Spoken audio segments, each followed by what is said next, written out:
So hello everyone, this is Sunil Jangra, your physics educator. Welcome to the channel. तो कैसे आप सब? आई होप सभी अच्छे होंगे, अच्छे से पढ़ रहे होंगे। तो बेटा अभी हम करने वाले हैं इलेक्ट्रिक चार्जेस एंड फील्ड, जो हमारा फर्स्ट चैप्टर है उसके एमसीक्यू। मोस्ट इंपॉर्टेंट एमसीक्यू मैं तुम्हें करवाने वाला हूँ, जिसमें एग्जाम्पलर के क्वेश्चन के ऊपर ज़्यादा फोकस किया गया है, प्रीवियस ईयर और कुछ एक्स्ट्रा क्वेश्चन है तुम्हारे लिए। ठीक है, लगभग 30+ क्वेश्चन मैं तुम्हें करवाने वाला हूँ। और इससे पहले मैं इस चैप्टर का तुम्हें वन शॉट करवा चुका हूँ बेटा जी, और प्रीवियस ईयर क्वेश्चन भी करवा चुका हूँ। मुझे लगा कि एमसीक्यू का अलग से वीडियो बनाना चाहिए, तो इसलिए मैं तुम्हें एमसीक्यू अलग से करवा रहा हूँ। ठीक है, तुम्हें और क्या दिक्कत आ रही है कमेंट सेक्शन में ज़रूर बता देना। मैं तुम्हारे साथ हूँ, 70 में से 70 ला के रहेंगे यार हम। ठीक है, और जो बच्चे नए हैं उनको मैं बोलूँगा यार कि फटाफट से टेलीग्राम चैनल है सुनील जंगड़ा सर के नाम से, इसको फटाफट से ज्वाइन कर लो। अगर कोई भी दिक्कत आ रही है, कोई भी परेशानी आ रही है, सुनील जंगड़ा 26 के नाम से मेरा इंस्टाग्राम पर हैंडल है, वहाँ पर मुझे मैसेज कर सकते हो। कोई भी इशू आ रहा है तुम्हें फिजिक्स के रिगार्डिंग, नोट्स के रिगार्डिंग, कुछ भी चीज़ अगर तुम्हें मिल नहीं रही है तो यहाँ पे तुम बता सकते हो। ठीक है, ओके। चलो, तो एमसीक्यू की शुरुआत करते हैं और ज़्यादा बड़ा वीडियो नहीं रखेंगे। ठीक है, जल्दी जल्दी ख़त्म करते हैं, 30-35 या 40 मिनट जो होगा मैक्सिमम की हम इसको कर दें पूरा। ठीक है, चलो यार, तो पहले क्वेश्चन की तरफ बढ़ते हैं। और मैंने बोला ना कि एनसीईआरटी के क्वेश्चन, एग्जाम्पलर के क्वेश्चन तुम्हें देखने को मिलेंगे सबसे पहले।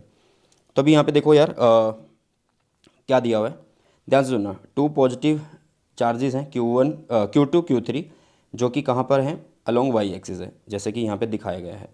Exert A net electric force in the positive x direction on A charge Q1।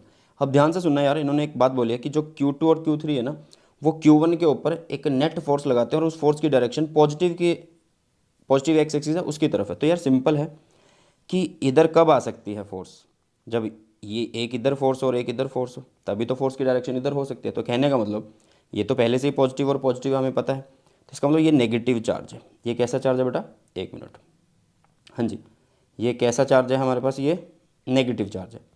ठीक है, कैसा चार्ज है, नेगेटिव चार्ज है। क्यों है नेगेटिव चार्ज? अरे भाई ये नेगेटिव होगा तभी तो फोर्स की डायरेक्शन एक इधर होगी और एक इधर होगी, जिसकी वजह से नेट फोर्स इधर की तरफ जा रही होगी। ठीक है, तो अभी तो एक फोर्स तो ये हो गई। अब ये बोल रहे हैं कि एक और हम चार्ज लेके आते हैं जो कि कैपिटल Q है, जो कि पॉजिटिव है, और उसको यहाँ पे रखा जाता है, मतलब सेंटर से, मतलब ओरिजिन से कुछ डिस्टेंस x पे रखा जाता है। तो अब तुम्हें बताना है कि जो फोर्स होगी ना Q1 के ऊपर वो कैसी होगी। ये तो पता लग ही गया कि Q1 नेगेटिव है, तो इसका मतलब वो भी फोर्स इसी डायरेक्शन में होगी। तो इसका मतलब आप बोल सकते हैं कि जो फोर्स होगी वो इंक्रीज होगी along the positive x axis. Simple है, सिर्फ हमें कॉन्सेप्ट देखना था। उन्होंने जो नेट फोर्स बोली थी ना, वो पॉजिटिव एक्स में कब हो सकती है, वो तभी हो सकती है भाई जब इधर और इधर फोर्स जा रही होगी। ठीक है, चलो नेक्स्ट नेक्स्ट क्वेश्चन की तरफ बढ़ते हैं। यहाँ पे आप लोगों को एक पॉइंट पॉजिटिव चार्ज बोला गया है, उसको लाया जाता है किसके पास, एक आइसोलेटेड कंडक्टिंग स्फेयर के पास लेके जाया जाता है। ठीक है, the electric field is best given by, तो मैं इलेक्ट्रिक फील्ड बताना है कि किसके द्वारा गिवन है। ठीक है, आइसोलेटेड कंडक्टिंग स्फेयर है यार, आइसोलेटेड कंडक्टिंग स्फेयर है। तो इसका मतलब क्या होगा यार, जब भी हम पॉजिटिव लेके आएंगे, जब भी हम क्या लेके आएंगे, पॉजिटिव लेके आएंगे किसी एक आइसोलेटेड स्फेयर के पास, तो इधर क्या होगा, नेगेटिव होंगे, इधर क्या होंगे, पॉजिटिव होंगे। येस और नो बताओ यार फटाफट से। इधर क्या होंगे, नेगेटिव होंगे, इधर क्या होंगे, पॉजिटिव होंगे। तो पॉजिटिव से फील्ड बाहर निकल रहा है, नेगेटिव में एंटर कर रहा है, तो इसका मतलब जो आंसर होगा वो हमारा ए ही होने वाला है। कौन सा होने वाला भाई, ए। मतलब फिगर फर्स्ट की बात हो रही है, किसकी बात हो रही है बेटा जी, फिगर फर्स्ट की बात हो रही है। क्लियर हुआ ना? चलो नेक्स्ट की तरफ बढ़ते हैं हम, नेक्स्ट की तरफ बढ़ते हैं। नेक्स्ट ये रहा, electric flux through the surface. आप लोगों को अलग अलग सरफेस दिए गए हैं, तो तुम्हें ये बताना है कि फ्लक्स किस में कम है, किस में ज़्यादा, या सब में सेम है या नहीं, ये सब चीज़ें तुम्हें बतानी है। ठीक है, बताओ यार फटाफट से। तो यार सिंपल सी एक चीज़ देखो कि जो फ्लक्स का फॉर्मूला होता है ना, वो क्या होता है, phi is equal to q enclose by epsilon not. तो यहाँ पे जो क्यू एनक्लोज हुआ है ना, वो सब में कैसा है, यहाँ पे भी यही है, यहाँ पे भी यही है, यहाँ पे भी यही और यहाँ पे भी यही। तो इसका मतलब सब फिगर के अंदर सेम होने वाला है, सब फिगर के अंदर जो फ्लक्स है वो सेम होने वाला है। क्लियर है, येस और नो? ओके, चलो तो आंसर डी होगा। नेक्स्ट, अब यहाँ पे आप लोगों को क्या दिया गया है, यहाँ पे बोला गया है कि Q1 Q2 Q3 Q4 Q5 जो हैं वो चार्जेस दिए गए हैं, और इसमें जो S है वो एक गॉसियन सरफेस है। गॉसियन सरफेस कौन सा है, ध्यान से सुनना यार कि गॉसियन सरफेस कौन सा, ये है गॉसियन सरफेस। ये मतलब गॉसियन सरफेस किसको एनक्लोज कर रहा है, Q4 और Q2 को एनक्लोज कर रहा है। अब तुम्हें एक फॉर्मूला पता होता है गॉस थ्योरम का, तो इसमें ये आप लोगों को ये पूछ रहा है कि ऑप्शन पढ़ने से तुम्हें पता लगेगा कि ये पूछ क्या रहा है। ये पूछ रहा है कि जो इलेक्ट्रिक फील्ड है ना वो किन चार्जेस की वजह से होता है। तो भाई एक चीज़ का ध्यान रखना, यहाँ पे जो ये क्यू होगा, यहाँ पे जो ये क्यू होगा, वो सब किसकी वजह से होता है, वो एनक्लोज्ड की वजह से होता है। और यहाँ पे जो इलेक्ट्रिक फील्ड होता है वो सब चार्जेस की वजह से होता है, सब मतलब जितने भी आ गए हैं उसके अंदर। तो देखो Q1, Q2, Q3, Q4, Q5 वो इस इलेक्ट्रिक फील्ड को बनाएंगे। ठीक है, तो ये किस में है, ई on the left hand side of the above equation will have a contribution from all charges, while जो Q है वो सिर्फ और सिर्फ Q2 और Q4 की वजह से, किसकी वजह से है, Q2 एंड Q4 की वजह से है सिर्फ और सिर्फ। ठीक है, so the answer is B. समझ में आया। तुम्हें ये पूछ रहा है यार, सीधी सी बात तुम्हें ये पूछी गई है कि जो ये इक्वेशन होती है गॉस थ्योरम वाली, इसमें जो लेफ्ट हैंड साइड में इलेक्ट्रिक फील्ड होता है वो किस चार्ज की वजह से होता है, वो सब चार्जेस की वजह से होता है, जितने भी चार्ज वहाँ पे प्रेजेंट होते हैं। और जो क्यू राइट हैंड साइड में वो कौन होता है, वो इनक्लोज वाला जो गॉसियन सरफेस ने इनक्लोज किया है। क्लियर है, फटाफट से एक बार बता दो, तो answer will be B. Next चलते हैं, एग्जाम्पलर का एक और क्वेश्चन है। यहाँ पे तुम्हें बताया गया है कि यहाँ पे इलेक्ट्रिक फील्ड लाइंस है जिसके अंदर एक इलेक्ट्रिक डाइपोल रखा गया है। देखो ये एक इलेक्ट्रिक डाइपोल रख दिया है और ये इलेक्ट्रिक फील्ड है। तो तुम्हें बताना है कि यहाँ पे क्या होगा। सारे ऑप्शन पढ़ लेना, बट मैं तुम्हें एक बात तुम्हें बता दूँ यार, देखो यहाँ पे क्या है, ये इलेक्ट्रिक फील्ड लाइंस ना यहाँ से पास पास और यहाँ से दूर दूर है, कि यहाँ से पास और यहाँ से दूर है, मतलब जाते जाते वो चौड़ी हो रही हैं, फैल रही हैं, स्प्रेड हो रही हैं। ठीक है, तो कहने का मतलब यार जहाँ पे फील्ड लाइंस पास होती है वहाँ पे स्ट्रेंथ ज़्यादा होती है इलेक्ट्रिक फील्ड की। तो कहने का मतलब देखो इतना तो तुम्हें पता ही होगा कि पॉजिटिव चार्ज पे force in the direction of electric field लगेगी और इस पे अपोजिट डायरेक्शन में लगेगी। बट किस साइड में होगी हमारी नेट फोर्स, भाई इस साइड में होगी। ठीक है, तो डाइपोल जो होगा वो क्या करेगा, will experience a force toward left करने वाला है। कहाँ करने वाला है, left. The dipole will experience a force toward left. क्यों होगा, क्योंकि यार सिंपल सी बात है, ये वाली फोर्स ज़्यादा होगी, ये वाली कम होगी, तो वो उधर की तरफ ही फोर्स को फील करेगा। So the answer will be C. कितना होगा आंसर बेटा जी, सी होने वाला है। ठीक है, चलो नेक्स्ट चलते हैं एक और क्वेश्चन की तरफ। यहाँ पे तुम्हें बोला क्या गया है, यहाँ पे बोला गया है a point charge plus Q जो कि प्लेस है at a distance D from an isolated conducting plane, the field at a point P on the other side of the plane is क्या होगी। ध्यान से सुनना है क्या बोला है, a point charge plus Q है। ठीक है, और प्लस क्यू है तो भाई सिंपल सी बात है कि यहाँ पे एक प्लस क्यू बना लो, यहाँ पे एक प्लेन बना लो। ठीक है, तो यहाँ पे फील्ड लाइन्स इसमें एंटर कर रही होंगी, ऐसे फील्ड लाइन इसमें एंटर करेंगे और ठीक है यहाँ पे क्या होगा, पॉजिटिव, और ये इस प्लेन के परपेंडिकुलर होंगे, इस प्लेन के परपेंडिकुलर हैं, और आप बोल सकते हो कि नॉर्मल है, और दूसरी बात बोल सकते हो कि आउटवर्ड है। सो ऑप्शन देख लो कौन सा होगा यहाँ पे। पहला ऑप्शन देखें, directed perpendicular to the plane and away from the plane, plane से दूर जा रही हैं, तो पहला ही ऑप्शन बिल्कुल सही है। पहला ही ऑप्शन जो है वो हमारा बिल्कुल सही है बेटा। क्लियर हो रहा है, येस और नो।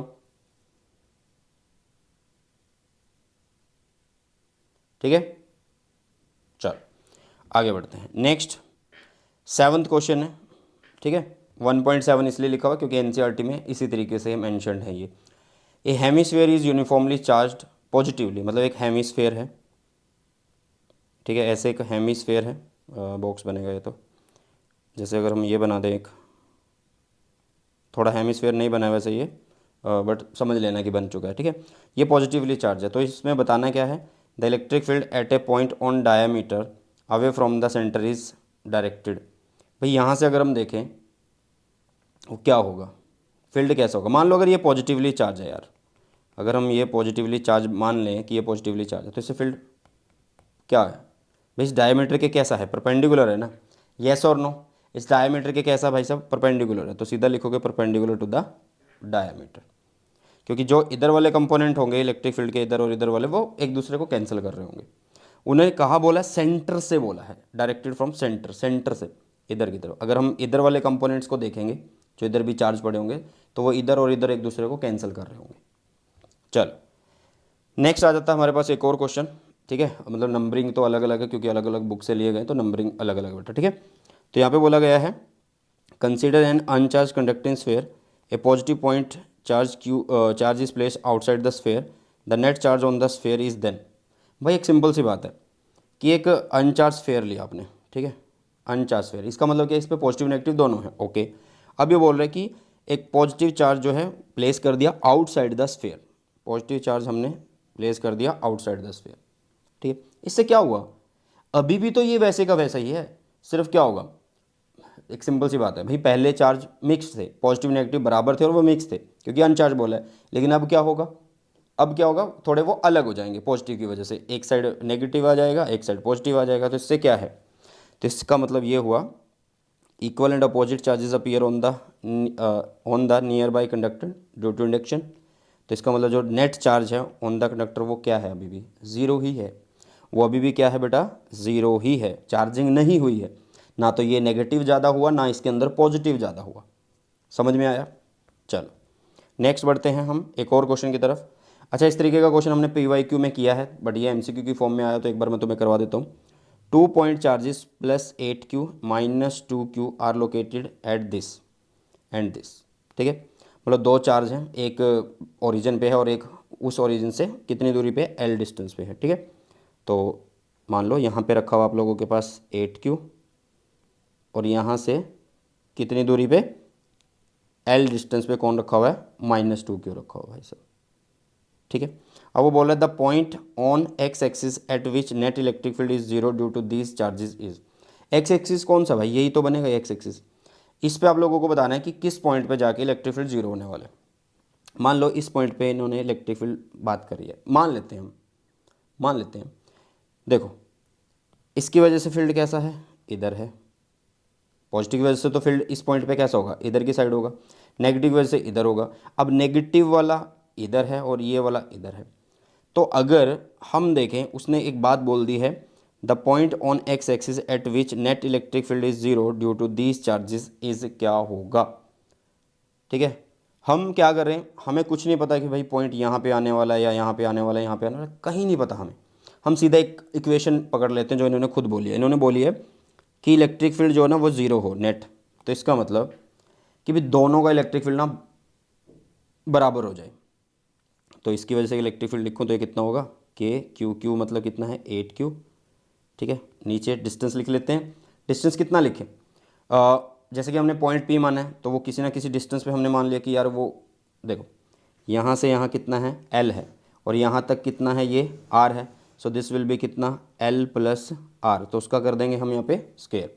सो आगे हम करने वाले हैं अभी कितना, इस चार्ज की वजह से, अब ये नेगेटिव चार्ज है, कौन सा चार्ज है ये, नेगेटिव चार्ज है, तो बट हम इसका क्या लेंगे, मैग्नीट्यूड लेंगे, हम इसका क्या लेंगे, मैग्नीट्यूड लेंगे। ठीक है, सो मैग्नीट्यूड है तो यहाँ पे K, ये 2Q बाय, यहाँ पे डिस्टेंस कितना हुआ यहाँ से यहाँ तक, ये R है, सो ये R का स्क्वायर हो जाएगा। क्लियर, सो K से K कट कर दो, Q से Q कट कर दो, तो यहाँ पे बचेगा 8 अपॉन में L प्लस R का स्क्वायर, इधर बचेगा 2 बाय R का स्क्वायर बचने वाला। ठीक है, सो बस इसको क्रॉस मल्टीप्लाई करना और हमें एक वैल्यू मिल जाएगी। तो वो वैल्यू किसकी आएगी, हमारे पास R की वैल्यू आने वाली है और वो बनेगी L। ठीक है, तो इन्होंने बोला क्या था, the point on X axis जहाँ पे जाके जो इलेक्ट्रिक फील्ड है वो ज़ीरो हो जाए, पॉइंट ऑन एक्स एक्सिस जहाँ पे जाके वो ज़ीरो हो जाए। देखो हमने माना है कि R का डिस्टेंस कितना होना चाहिए, मतलब ये माना था L, अगर हम ओरिजिन की बात करें तो ओरिजिन से वो L था, तो टोटल कितना हुआ 2L हुआ। सो द आंसर विल बी कितना 2L। क्लियर हुआ। इस केस में हमने करना क्या है, इस केस में ये देखना है कि जो पॉइंट है एक्स एक्सिस के ऊपर वो मान लिया, और उसके बाद जो नेट इलेक्ट्रिक फील्ड अगर जीरो करना चाहते हैं तो उन इलेक्ट्रिक फील्ड मतलब इसकी और इसकी वजह से उन दोनों को पहले बराबर कर दिया। ठीक है, तो उससे बन जाएगा आप लोगों के पास एक वैल्यू। और ये मोस्ट इंपॉर्टेंट क्वेश्चन है, कैसा क्वेश्चन है ये, वेरी इंपॉर्टेंट, आप लोग इस क्वेश्चन को बोल सकते हो। क्लियर हुआ। चलिए आगे बढ़ते हैं। नेक्स्ट यहाँ पे आप लोगों को क्या दिया गया है, यहाँ पे दिया गया है a small object with charge Q and weight mg is attached to one end of a string of length capital L attached to a stationary support. देखो यहाँ पे इलेक्ट्रिक फील्ड दिखाया हुआ है, ये किसी एक स्पोर्ट से कनेक्टेड है और यहाँ पे एक mg कनेक्ट कर दिया। ठीक है, अब एक सिंपल सी बात है कि अगर इलेक्ट्रिक फील्ड इधर जा रहा है और इसमें हमने किसी चीज़ को लटका दिया किसी स्ट्रिंग की हेल्प से जिसका मास कितना है mg है, तो ये mg कौन है, फोर्स है एक तरीके से नीचे की तरफ। इधर इस स्ट्रिंग के अंदर एक टेंशन हो सकती है, हाँ जी। अगर वो बोल रहा है कि यहाँ पे थीटा है, तो इसका मतलब अगर मैं यहाँ पे कोई भी कंपोनेंट निकालूंगा तो वो भी थीटा पर ही होगा। यस और नो? तो इसका मतलब इधर आ सकता है टी कोस थीटा और इधर आ सकता है टी साइन थीटा, क्योंकि टी के कंपोनेंट निकालिए। T is who? T is tension. T कौन है यहाँ पे? टेंशन है। टेंशन मतलब ये भी एक तरीके का फोर्स है, ठीक है, ये भी क्या एक तरीके का फोर्स है। तो यहाँ से हमें कुछ चीज़ें पता लग गई हैं, जैसे T cos theta is equal to M G हमने बोल दिया, ठीक है। और अच्छा, इसका एक और कंपोनेंट निकाल लो ना, टी कोस थीटा हो गया, वो एम जी के बराबर है, और टी साइन थीटा भी हम लिखेंगे, और वो टी साइन थीटा किसके बराबर होगा वो भी एक बात कर लेते हैं। देखो, अगर मैं यहाँ पे टी साइन थीटा लिख दूँ तो वो किसके बराबर हो?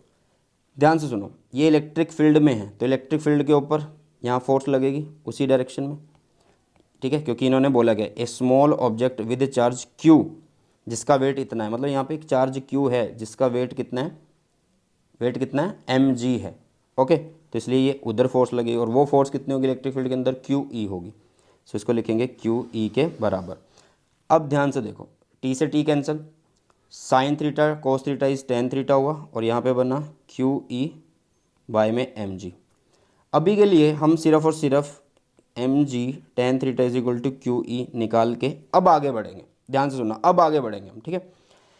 The system is placed in uniform horizontal electric field, ये शो हो ही गया था यहाँ से, ठीक है। In the presence of field the string makes a constant angle theta, the sign and magnitude of the Q is. तुम्हें क्या निकालना है यार? क्यू ही निकालना था, और क्यू देख लेते हैं कितना होगा। तो क्यू की वैल्यू कितनी है? M G tan theta by में ई हो गया। तो कौन सा है इसमें? M G E tan theta, M G by E और इंटू में टेन थीटा, यही आया ना? यही तो है ना, एम जी बाई ई, ये देखो एम जी बाई ई और टेन थीटा, है ना। सो द आंसर इज कौन सा? हमारा आंसर है हमारे पास बी भाई साहब। कौन सा है? बी है। क्लियर? ध्यान से देख लो, कुछ भी नहीं है। एम जी का फोर्स नीचे, टेंशन इधर है इसके अंदर, तो इस टेंशन में इधर बन जाएगा टी कोस थीटा, इधर बन जाएगा कौन? T sine theta. अब ये कौन है? ये पॉजिटिव चार्ज है, तो इलेक्ट्रिक फील्ड के अंदर वो इधर की तरफ फोर्स को फील करेगा, तो इधर की तरफ करेगा तो वो फोर्स कितनी होगी? क्यू ही। तो बस उनको इक्वेट किया हमने और कर दिया पुट। चलो नेक्स्ट है, a cylinder of radius R जिसकी लेंथ है एल, प्लेस करा जाता है uniform electric field parallel to the axis of the cylinder, मतलब जो सिलेंडर है उसके बीचों बीच ऐसे फील्ड जा रहा होगा, ठीक है। The total flux for the surface of the cylinder is given by. देखो यार, यहाँ पे ना हम सिंपल एक बात बोल रहे हैं, सिलेंडर में के एक्सिस में से फील्ड निकल के जा रहा है, मतलब इधर से एंटर कर रहा है, इधर बाहर हो रहा है। तो पहली तो बात ये हुई कि भाई जितना एंटर कर रहा है उतना ही आउट हो रहा है, तो ये और ये तो एक दूसरे को कैंसिल करेंगे यार, कॉमन सी बात है, जितना एंटर हुआ उतना आउट हो गया। और अगर हम इस फेस के लिए बात करें, जो कर्व्ड सरफेस है उसके लिए अगर हम बात करें, तो उसमें देखो ई इधर जा रहा है और एरिया वेक्टर इधर होगा, उनके बीच में एंगल इज़ 90 डिग्री। अगर हम किसकी बात करें? फ्लक्स की, तो फ्लक्स होता है ई डॉट ए, डॉट में अगर ओपन करूं तो ये होगा कोस थीटा, और कोस थीटा में अगर थीटा की वैल्यू 90 रखूं तो वो ज़ीरो होगा। तो कहना मतलब इस पूरे के लिए आंसर जो होगा वो कितना होने वाला है? ज़ीरो होने वाला है। टोटल फ्लक्स अगर तुमसे कोई पूछेगा थ्रू द सिलेंडर, क्योंकि यार एक फेज से एंटर हो रहा है और एक फेज से निकल रहा है, ठीक है, समझ में आया? इससे एंटर हुआ, इससे निकल गया, तो आंसर जो होगा वो ज़ीरो होगा। Next, which of the statement is true for Gauss law? कौन सी स्टेटमेंट इसमें से ट्रू है? ऑल चार्जेस वेदर इनसाइड और outside the Gaussian surface contribute to the electric flux. ये आप लोगों को बतानी है कि होती है या नहीं होती है। All the charges whether inside और outside the Gaussian surface contribute to the electric flux. नहीं, इलेक्ट्रिक फ्लक्स और किसकी वजह से होता है? सिर्फ और सिर्फ एनक्लोज्ड चार्ज की वजह से होता है, ठीक है, तो ये गलत है।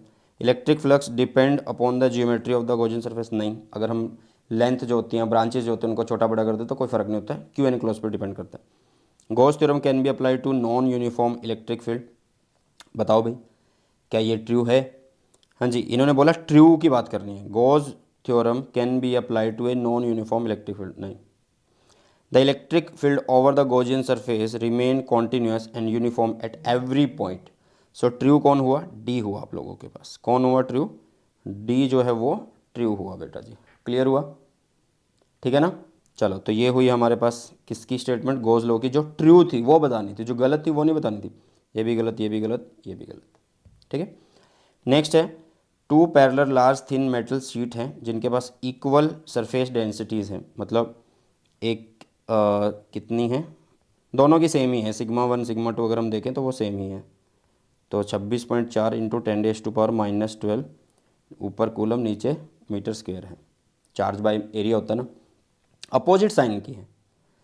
The electric field between this sheet, अरे यार ये शीट है देखो, ये प्लस की है ये माइनस की और बीच में पूछ रहा है, तो बीच में तो तुम्हें पता ही होता है कि फील्ड का फॉर्मूला क्या होता है, सिग्मा बाय एप्सिलॉन नॉट होता है। हाँ जी, कितना होता है, सिग्मा बाय एप्सिलॉन नॉट होता है। तो कर लेते हैं इसको, सिग्मा कितना है 26.4 इंटू 10⁻⁻12 और एप्सिलॉन नॉट की वैल्यू रख दो 8.85 इंटू 10⁻⁻12, तो ये इससे कट हो गया। और 26 को लगभग लगभग अगर हम कट करें, मान लो अगर ये 9 है और ये 27 मान लेते हैं तो लगभग लगभग आंसर आपका 3 बनने वाला है। कितना बनने वाला भाई साहब, 3 बनने वाला है। ठीक है, चलो अब बढ़ते हैं आगे की तरफ। नेक्स्ट बोला गया है ए charge Q is placed at the point of intersection of a body diagonals of A cube, the electric flux passing through any one of its face is क्या होगा। एनी वन, ध्यान से देखो पहले बोला क्या है, charge Q is placed at the point of intersection of body diagonal of A cube, मतलब एक तरीके से बीच में रख दिया गया है। तो electric flux passing through any face का मतलब 6 से डिवाइड कर देंगे यार। देखो अगर क्यूब के लिए बात करें तो क्यूब के लिए क्या होगा, क्यू एन क्लोज्ड बाय में एप्सिलॉन नॉट। अगर वो हर एक फेस के लिए बात करेगा तो इस फाई को हम 6 से डिवाइड कर देंगे, तो आंसर डी होगा। यस और नो, क्लियर है।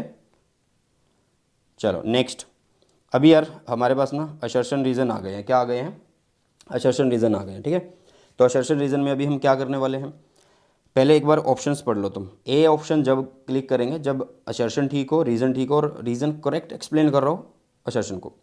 बी हम तब क्लिक करेंगे जब ए ठीक हो, मतलब असर्शन ठीक हो, रीज़न भी ठीक हो, बट रीज़न जो है ना एक्सप्लेन नहीं कर पा रहा है किसको, असर्शन को। सी जब क्लिक करेंगे जब असर्शन ठीक हो, रीज़न गलत हो। डी तब करेंगे जब असर्शन रीज़न दोनों गलत हो। ठीक है, तो पहले क्वेश्चन की तरफ चलते हैं। क्या कहेगा पहला question, when we rub a glass rod with silk the rod get positively charge and the silk get negatively charge. ये बात सही है कि जब भी हम ग्लास रोड को रब करते हैं सिल्क के साथ, तो सिल्क जो होता है ना वो क्या होता है, नेगेटिवली चार्ज हो जाता है और जो रोड है वो पॉजिटिवली चार्ज होती है। मैंने बताया था तुम्हें, सन याद रख लेना, सन मतलब एस सिल्क और एन नेगेटिवली चार्ज बने। ठीक है, तो ये बात सही हुई, बट इसका कारण कारण है on rubbing electron from silk cloth moves to glass rod. ये तो गलत हो गया ना यार, अगर सिल्क नेगेटिवली चार्ज है तो उसमें से इलेक्ट्रॉन जाएंगे नहीं ना, उसके पास आएंगे, तो ये गलत हुआ ये ठीक हुआ। तो इसका मतलब जो आंसर है वो सी होगा। इसका आंसर कितना होगा बेटा, इसका आंसर सी होगा, सी होगा। ठीक है, चलो नेक्स्ट, ये हो गया। इसकी बात करते हैं तीसरा नहीं तीसवें की बात करते हैं। क्या बोलता है, a negative charge in an electric field moves along the direction of electric field. तो गलत हो गया ना भाई, नेगेटिव चार्ज अलोंग थोड़ा मूव करेगा, वो तो दूसरी साइड जाएगा, तो ऑटोमेटिकली इसका रीज़न भी गलत ही मिलने वाला है। क्योंकि देखो on A negative charge a force acts in the direction of electric field, opposite में होती है, तो ये भी गलत ये भी गलत। सो आंसर विल भी कितना, डी होने वाला है। ठीक है, कितना होने वाला है, डी होने वाला है। 31 की अगर हम बात करें, 31 क्या कहता है, देखो if there exist Coulomb attraction between two bodies both of them may not be charged. अगर अट्रैक्टिव फोर्स है तो इसका मतलब वो दोनों चार्ज होनी ज़रूरी नहीं है यार। एक पे पॉजिटिव है दूसरी न्यूट्रल हो सकती है, मतलब अनचार्ज हो सकती है। एक पे नेगेटिव है तो दूसरी अनचार्ज हो सकती है। तो ये बात कहीं ना कहीं अभी तक सही है। अब बात हुई ये रीज़न, ऐसा क्यों होगा, ये असर्शन जो है ऐसा क्यों है, बिकॉज लगाओ। In Coulomb attraction two bodies are positively charge. ये बात तो सही है कि हाँ यार कूलम अट्रैक्शन अगर हो रहा है इसका मतलब कुछ ना बॉडी जो है पॉजिटिवली चार्ज होंगी, एक साइड पॉजिटिव होगा एक साइड नेगेटिव होगा। बट ये अपनी जगह सही है, ये अपनी जगह सही है, बट इसने इसको एक्सप्लेन नहीं किया है। सो आंसर जो होगा ना वो कितना होगा, बी होगा भाई सब। कितना आंसर होने वाला है, बी आंसर होने वाला है। ठीक है, कितना आंसर होने वाला है, बी आंसर होने वाला है। नेक्स्ट अगर हम बात करें 32 की, 32 में क्या बोला गया है, the force with which two charges attract और repel each other are not affected by the presence of a third charge. ध्यान से सुनना इसको, the force with which two charges attract और repel each other are not affected by the presence of third charge. ये बात सही है, because force on any charge due to a number of other charges is the vector sum of all the forces on that charge due to other charges taken one at time।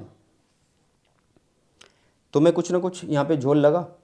झोल की बात ये है कि देखो यार, simple सी बात है, इन्होंने जो पहला असर्शन बोला है उसने बोला the force with which two charges attract और repel each other are not affected by presence of the third charge. ये बात सही है, ठीक है। फिर होगा रीज़न, ऐसा क्यों, कि यहाँ पे जो बात हुई है ना वो यहाँ पे क्यों मिलना चाहिए हमें। Force on any charge due to a number of other charges is the vector sum all the forces on that charge due to other charges taken one at. यार ये अपनी जगह सही है, लेकिन यहाँ पे जो बात हुई है ना वो रीज़न एक्सप्लेन नहीं कर पा रहा है। सो जो 32 का आंसर होगा ना वो बी होने वाला है। कितना आंसर होगा बेटा जी, वो बी होगा। क्लियर है, 32 का आंसर कितना होने वाला है, बी होने वाला है। और जो भी बच्चा असर्शन रीजन में अटक रहा है भाई साहब वो दोबारा से प्रैक्टिस जरूर कर लेना, एक बार पढ़ लेना इनको, ठीक है। ओके, समझ में आ रहा। चलो नेक्स्ट 33 थर्ड जो भी है, मतलब 33वां क्वेश्चन है, वैसे 33वां नहीं है ये, नंबरिंग आगे पीछे। Electric field at a point superimpose to give one resultant electric field. गलत है, गलत है। रीज़न क्या बता रहा है, electric field line of force cross each other. Cross कर ही नहीं सकती है भाई साहब, क्योंकि जहाँ पे भी क्रॉस होंगी वहाँ से दो डायरेक्शन निकल जाएंगी। So the answer will be कितना, answer will be D. Yes और नो, येस और नो फटाफट से बता दो यार एक बार। चलो ये हो गया आप लोगों के पास। नेक्स्ट बढ़ते हैं। Electric field is always normal to equipotential surface and along the direction of decreasing order of potential. वैसे ये वाला ना सेकंड चैप्टर में आना चाहिए था हमारे पास, बट कर लेते हैं, कोई बात नहीं। इन्होंने बोला है electric field is always normal to the equipotential surface, ये होता है, and along the direction of decreasing order of potential, ये भी होता है। तो अभी तक तो ये तो ठीक है, हाँ जी ये तो ठीक है। ऐसा क्यों होता है, क्योंकि negative gradient of electric potential is electric field. बात तो सही बोल रहे हैं यार, क्योंकि देखो जैसे जैसे हम क्या करते हैं इलेक्ट्रिक फील्ड में आगे की तरफ बढ़ते हैं तो जो पोटेंशियल है वो घटता जाता है डिस्टेंस के साथ साथ। तो ये भी बात सही हुई, तो इसका मतलब असर्शन भी ठीक है, रीज़न भी ठीक है, और ये इसको अच्छे से एक्सप्लेन भी कर रहा है। सो आंसर कितना होने वाला भाई, 34 का ए आंसर होगा। 34 का कितना आंसर होने वाला है, ए आंसर होने वाला है। किसी को डाउट कमेंट सेक्शन में कमेंट कर देना अगर किसी को डाउट है तो, ठीक है। चलो next, as force is a vector quantity. Yes हमें पता है कि फोर्स एक vector quantity, hence electric field intensity is also vector quantity. हाँ कह सकते हैं कि हाँ यार ये एक वेक्टर क्वांटिटी है। The unit of electric field intensity is newton per coulomb. यार ये बात सही है, लेकिन इसका इससे लेना देना क्या है, मतलब आंसर सीधा सा पता लग रहा है कि बी होने वाला है, क्योंकि असर्शन ठीक है, रीज़न ठीक है, बट रीज़न करेक्ट एक्सप्लेन नहीं कर पा रहा है असर्शन को। सो इसका मतलब ये बी है। इतना समझ में आया, येस और नो। नेक्स्ट है, no two electric line of force can intersect each other. बिल्कुल सही बोला है, बट क्यों नहीं होता वो भी पता होना चाहिए। Tangent at any point of electric line of force give the direction of electric field. Reason सही है और एक्सप्लेन भी सही कर रहा है। क्यों एक्सप्लेन कर रहा है, क्योंकि देखो यार इन्होंने बोला कि क्रॉस नहीं कर सकती, अगर क्रॉस करेगी तो इस पॉइंट पे भी अगर हम टेंजेंट ड्रॉ करें तो हमें एक ही पॉइंट से दो डायरेक्शन मिल जाएंगी। तो इसका मतलब ये भी सही है, ये भी सही है। So the answer is a. Answer क्या होने वाला है, ए होने वाला है। क्लियर हुआ।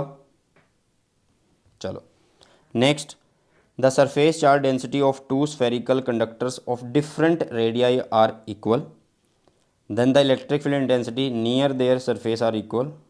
एक मिनट, कौन सा क्वेश्चन है, the surface charge density of two semiconductor of different radii are equal, मतलब sigma 1 is equal to sigma 2 कर दो, ठीक है। मतलब ये Q1 है तो ये कितना होगा 4 पाई R1 का स्क्वायर, और ये होगा Q2 अपॉन 4 पाई R2 का स्क्वायर होगा, ठीक है।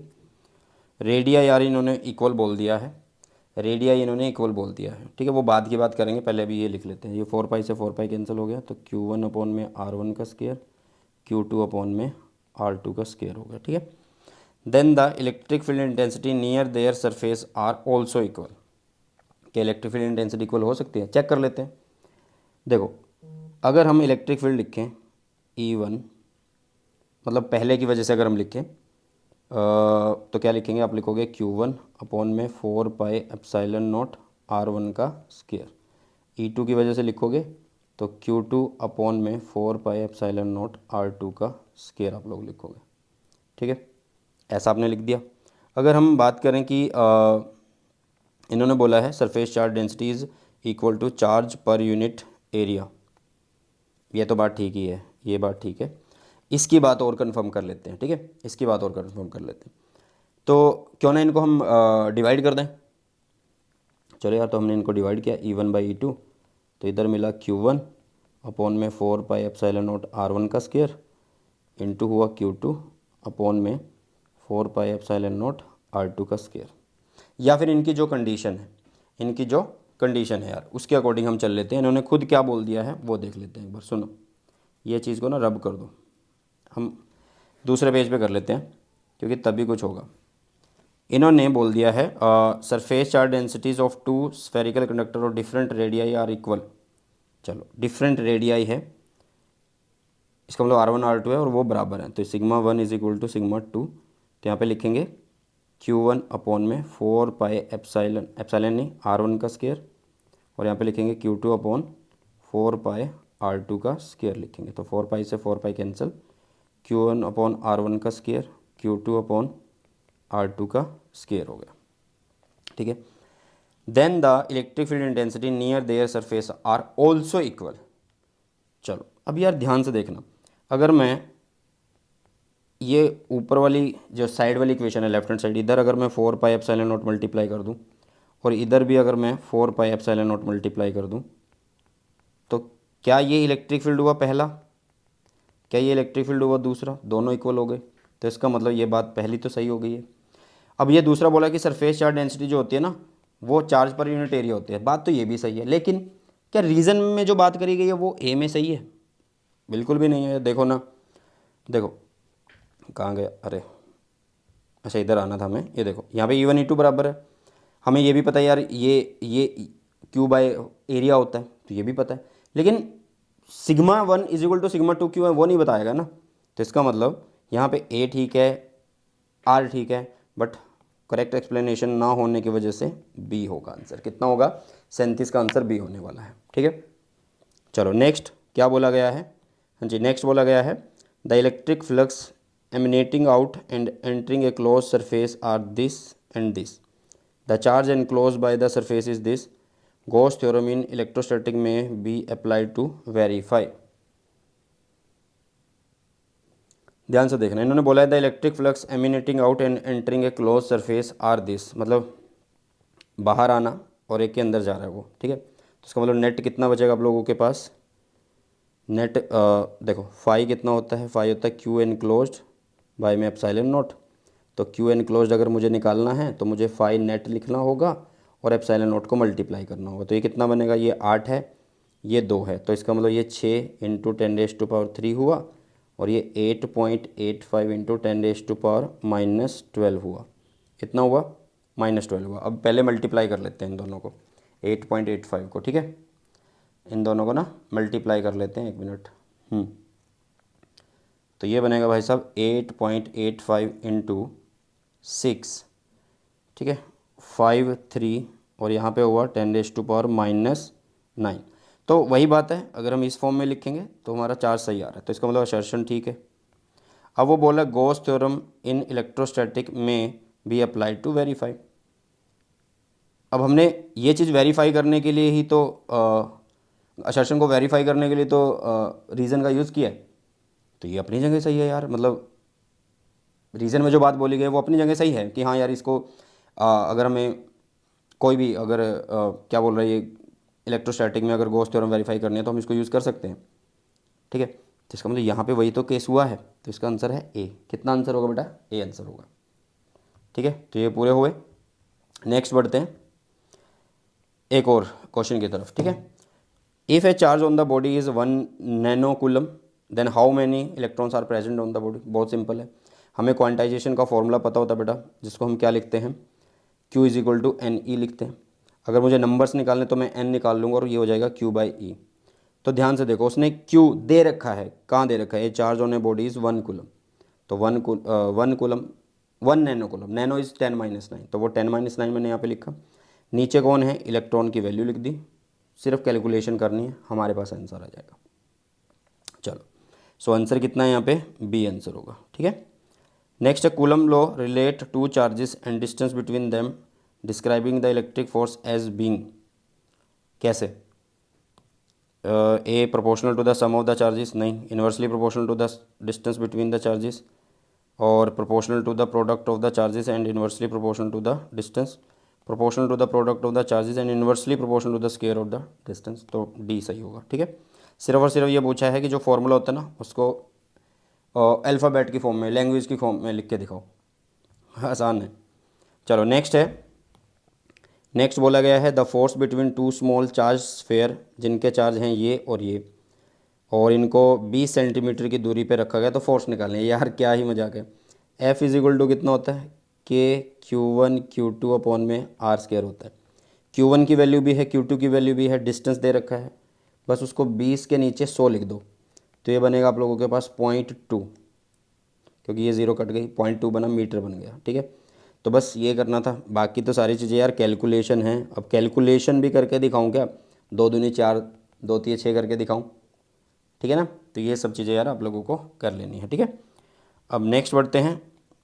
विच of the following figure represent the electric field lines due to a single negative charge.